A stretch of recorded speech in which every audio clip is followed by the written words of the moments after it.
Singe lasti tolang, Indigenous Sandlane u Ejung, Stafgawas Henudikiang, Dio Hadagang, Royal BC Museum Satlindane u Ejung, Dio Olagang, Lequangan Plage u Ejung, How a Lequangan Tolang, Dalang Plage Kasket La Uslam.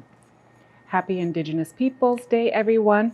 My name is Lucy Bell Stafgawas. I come from the Haida Nation, and I'm the head of the Indigenous Collections and Repatriation Department here at the Royal BC Museum. We are located on the Lequangan-speaking people's territory, and we thank you for that opportunity. Kachasla, come in, let me give you a little tour. Next, let me show you the Mishka Exhibit. The Royal BC Museum strives to honor UNDRIP and modernization through repatriation. The museum supports the repatriation of Indigenous belongings, ancestral remains, burial items, audio recordings, and images. The first repatriation through treaty was with the Mishka Nation. The Royal BC Museum repatriated half of the Mishka collection to the Mishka people, and half of the collection stayed here to tell the story of the Mishka people and of repatriation.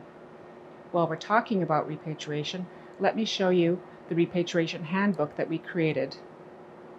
We created the handbook to support Indigenous people working in repatriation.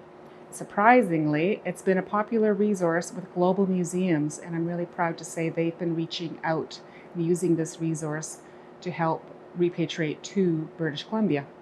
Next, let me show you the Our Living Languages exhibit. Welcome to Our Living Languages exhibit.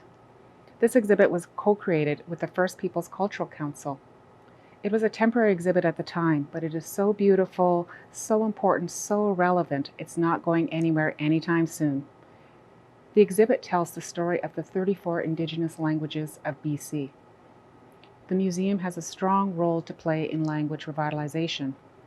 We have over 3,000 old recordings, and we are digitizing them and providing them to the Indigenous communities for their language and culture revitalization.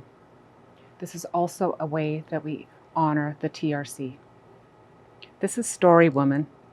She was carved by my brother-in-law Jolin Edenshaw. Story Woman is the keeper of Haida stories, and she's the one who teaches us to tell stories. It seems very appropriate to have her here at the museum today. Since we're on the Songhees and Esquimalt territory, I thought it would be appropriate to show you the Salish weaving display. The Salish have a long history of weaving mountain goat wool. These beauties are symbol of their wealthy culture. You can learn more about spindle whorls and weaving on our website. Our archaeologist Grant Ketty has posted many articles on this topic. Next on the tour is Kuna Unge. This is a Haida village on Haida Gwaii.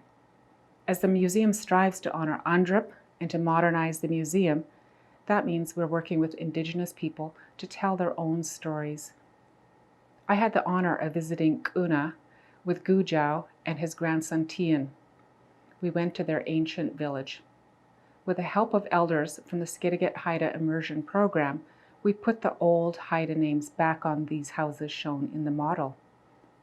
We also created a video of Gujau and his grandson Tian singing in the house pit of their ancestors. You can see the video on the RBCM website, or you can come here to the gallery to see it. This ends our tour today. Typically, museums have less than 5% of their collections on display. You can see more of the Indigenous collections, the 18,000 historic Indigenous photographs recently digitized, or the newly acquired Indian Agent Journal by visiting the museum's website at royalbcmuseum.bc.ca. To all of our Indigenous friends out there, we look forward to connecting with you virtually over the next year. And if Dr. Henry spoke Haida, she would say Tlwadlwant Yakudang, Antguringe Dlaya, Demanant Kagan. Be respectful, be calm, be safe. How a Dalang Athkil Logam. Happy Indigenous Peoples Day, everyone.